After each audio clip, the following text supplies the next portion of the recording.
The elevator doors opened on the 42nd floor with a soft chime, but what happened inside that glass-walled conference room moments later would echo through an entire company and one broken man's life forever.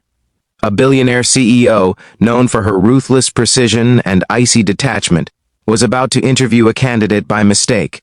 She had no idea that the man standing in front of her, shoulders tense and eyes tired, was not the executive she expected, but a single father carrying the quiet weight of survival.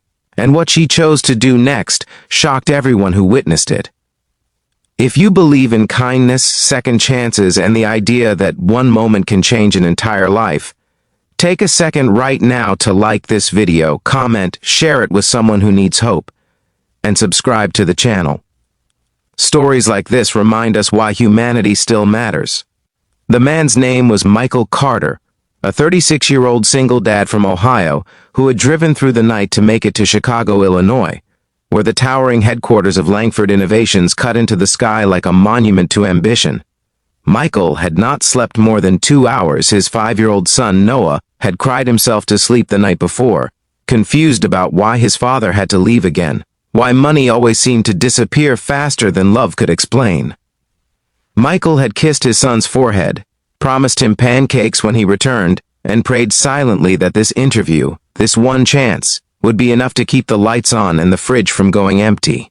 Michael was not supposed to be there.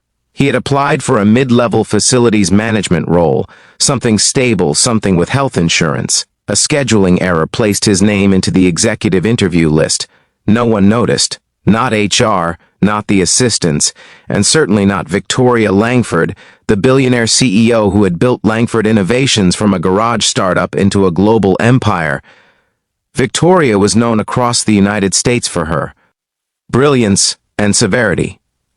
Raised in foster care, hardened by years of betrayal, she trusted no one easily and believed emotion was a liability. That morning, she expected to interview a high-powered operations strategist. Instead, she saw Michael. The room felt cold despite the sunlight pouring through floor-to-ceiling windows. Michael stood awkwardly in a borrowed blazer that did not quite fit, hands rough from years of manual labor folded tightly in front of him. His resume was thin compared to the polished portfolios Victoria usually skimmed with disinterest. Still, something about the way he stood, steady but worn, made her pause. He looked like a man who had learned to endure without complaint. As the interview progressed, the disconnect became obvious. Michael answered questions, honestly, sometimes awkwardly, explaining his experience managing maintenance teams, balancing budgets for small properties, and working night shifts to afford childcare. He spoke about time management not in abstract terms, but through lived exhaustion. About leadership, not through theory, but through keeping crews motivated when paychecks were late and morale was thinner than paper. The board members exchanged confused glances. An assistant whispered frantically near the door. The mistake was clear. Victoria could have ended it right there. She had fired people for less. But something unfamiliar tightened in her chest. Michael did not complain. He did not pretend. He did not try to impress. He simply told the truth, his voice steady even as his eyes betrayed the fear of another door closing in his face. She asked him why he wanted to work at Langford Innovations. Michael answered with quiet honesty. He needed stability. He needed healthcare for his son's asthma. He needed to stop choosing between rent and groceries. He believed that hard work still mattered, even if the world kept proving him wrong. The room fell silent. For the first time in years, Victoria felt the sharp sting of recognition. She had once been that desperate. She had just forgotten what it looked like. After the interview ended, executives expected Michael to be escorted out politely, maybe given a generic rejection email later. Instead, Victoria asked everyone to leave the room. The glass walls offered no privacy, and employees watched in disbelief as the CEO remained seated with the single father no one was supposed to meet. Victoria looked at Michael not as a CEO, but as a woman who had survived hunger, abandonment, and fear. She realized that while she had built an empire, she had lost touch with the people it was meant to serve. Michael represented thousands of unseen workers holding society together while barely holding themselves up.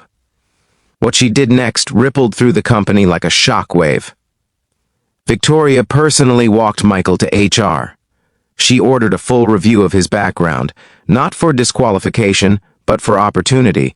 She created a new role on the spot, one that combined operational oversight with employee welfare, something the company desperately lacked. Michael was offered a position with a salary that doubled his previous income, full benefits, and flexible hours to accommodate his son. The decision stunned executives.